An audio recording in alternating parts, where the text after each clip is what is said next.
But I would like to turn, if I could, to my friend from Memphis, Congressman Cohen, who started us out this evening with a terrific one-minute observation about Dr. Hansen's retirement, and we would welcome your thoughts and further observations about our moving forward.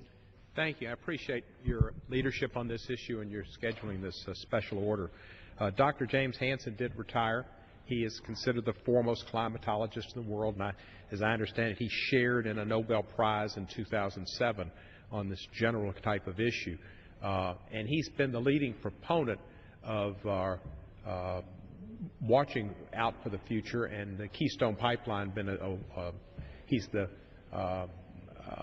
clarion call, I guess, he's on the problems that would cause to the environment in the future, because the tar sands to mine is a very carbon-intensive activity, and you take away the forest, you also have to use a lot of water and a lot of energy in the production, and just the production of the tar sands causes a great damage to the environment, let alone the potential for damage to our country when they would travel through the pipelines, and then when they're burnt, it's another, that's, I guess, lighting the carbon bomb and letting it go off. But Dr. Hansen studied climate and was one of the first to warn on this issue, and he has retired, so we'll have his voice. I live in Memphis, and it's kind of the center of the region, Oklahoma over, with tornadoes, and tornadoes have been much, much more prominent in the United States.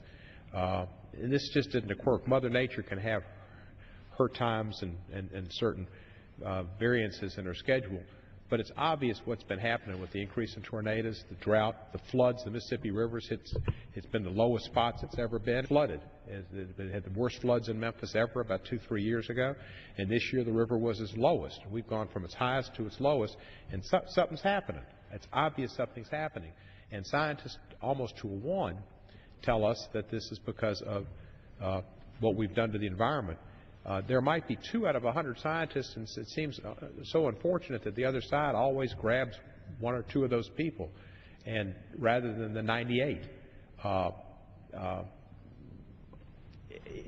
We all have a debt and a duty to protect the earth, and I think that looking out for issues where we do conserve, as you've said, I've got a company in Memphis I met with last week. They're really in Mississippi, called Griffin, and they have found a way to come up with a system that when a vehicle idles, and they're talking about, in their specific situation, armored cars who have a lot of going around, and they idle their engines when they pick up their financial deposits.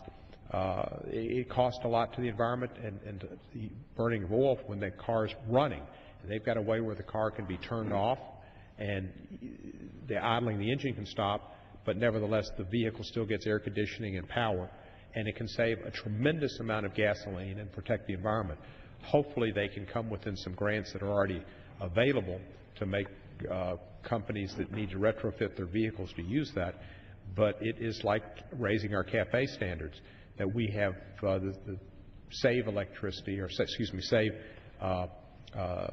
energy is the best way to save it, is not to have to use it and to conserve on that. So there are opportunities we have.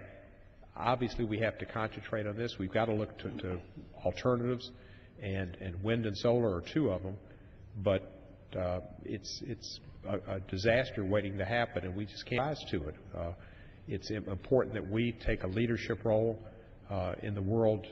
And as Mr. President, I'd like to ask you, whether the Defense Department that made this question, raised those issues about it being important to our national defense, were they referring to the droughts that they foresaw coming in the future with climate change, and what might happen in some of those countries where they have less opportunity to produce food and have water, et cetera? Well, the threats are manifold. One is just when we are subjecting our armed services to try and deal with the extremes that you talked about. It's unpredictable. They have to be dealing with drought, with flood, extreme weather events. When we find the disruption that occurs in other parts of the world with drought, with famine, that provides an instability that creates a security challenge for us. And the fact that we are vulnerable still in terms of energy supply for the United States and for our allies, and the world economy can be held hostage. All of these were part of this challenge. Last but not least, the Department of Defense, the United States military, is the largest consumer of energy in the world. Energy supply, energy cost, energy efficiency is a matter of military readiness and operational efficiency. When we spend $18 billion for air conditioning in Iraq and Afghanistan, that's a drain on the budget. When we are sending to the front in tanker trucks, because we are so dependent on fossil fuel, they might as well have a great big bullseye on them. Lost thousands of Americans on these fuel convoys. So being able to be energy efficient, being able to stretch the dollars, being able to promote American security is all part of an equation where these experts are saying it ought to be a no-brainer to move forward with energy efficiency, and security experts are deeply concerned about the disruptive impact globally of this uncertain climate effect.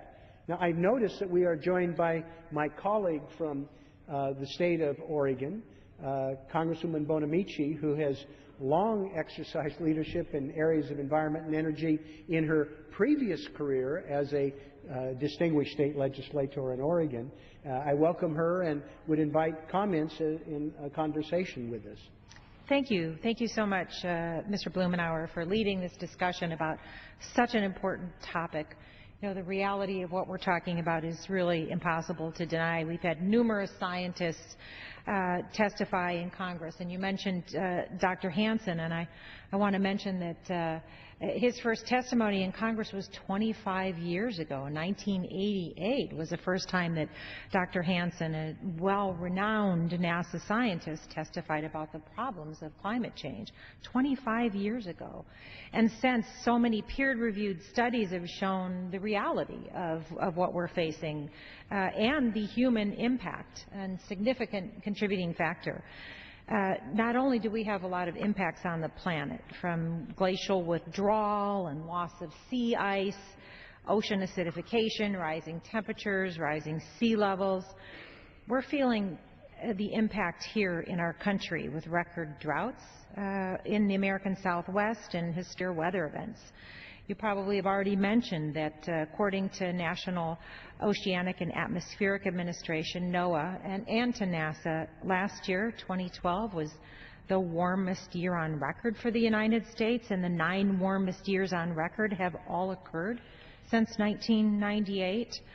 I wanted to talk for a minute, Mr. Blumenauer, about some of the effects that we're feeling in our home state of Oregon. We have a reputation for quality wine grapes, including the world-renowned Pinot Noir grape. The quality of wine is attributable to the climate in Oregon, and the Pinot grapes grow in temperature range from 57 and 61 degrees, and a minor variation threatens the qualities of the grapes and the value, significant value, to Oregon's economy. Also, the district that I represent, and I know you've been out to our Oregon coast frequently, it includes shellfish industry, and there's a thriving fishing community there. There's Dungeness crab for sale on the commercial market, recreational crabbing that helps draw tourists over to the coast. But in recent years, the changes have caused low oxygen content in the water. Hypoxia is the condition that results. It's creating dead zones in our ocean that kill fish, crab, and other marine life. This is a serious problem that's affecting the industry over there. There's a shellfish hatchery, Whiskey Creek, over in Tillamook, that supplies 3/4 of the oyster seed to produce shellfish up and down the West Coast. It's an industry worth $110 million annually. Their stock of oyster seed is being threatened by the rising acidity of the ocean, which is, again, a serious impact of climate change. So right there in Oregon, there's just 2 examples, economic examples, of how our local industry is being affected. And Oregonians, I know, as well as people around this country, they're looking to us for solutions. They're looking for us for leadership. So we need to discuss how we're going to mitigate and begin to reverse these environmental and economic effects. We have a great responsibility, not only to our own home states, but to our country and the rest of the world. And we need to take a leadership role. I appreciate that comment. I was just thinking as you were describing the threats on our Oregon coast to what we just read in the Washington Post a couple of days ago here, where the impacts of climate change are having a profound effect on the blue crab. They're breeding a super crab that's actually, they're growing more rapidly.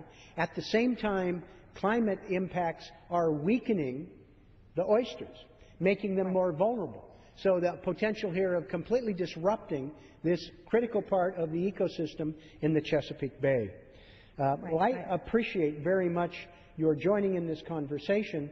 You know, I wish that our Republican friends would join us in the invitation to actually debate this issue in the finest tradition of the House of Representatives. There was a time when in this chamber there were echoes of great challenge, debate, where people went back and forth with ideas to be able to bring out the best in us. We actually saw that when the Republicans took control 23 months ago, one of the first things they did was abolish the special committee on climate change and global warming.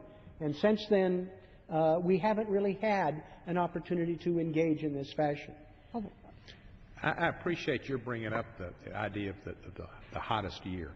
And in Memphis, it does occasionally get hot. But it also does in Washington. And it's supposed to be 90 today. I suspect, somebody's going to be able to prove me wrong, but this may be the hottest. It's an all-time record for today. I figured it was, and it's just unbelievable. And last week it was cold. I mean, I had my winter suit when I went home, and I brought my summer stuff here today. And the heat it does have effects, and you brought up some of the other issues.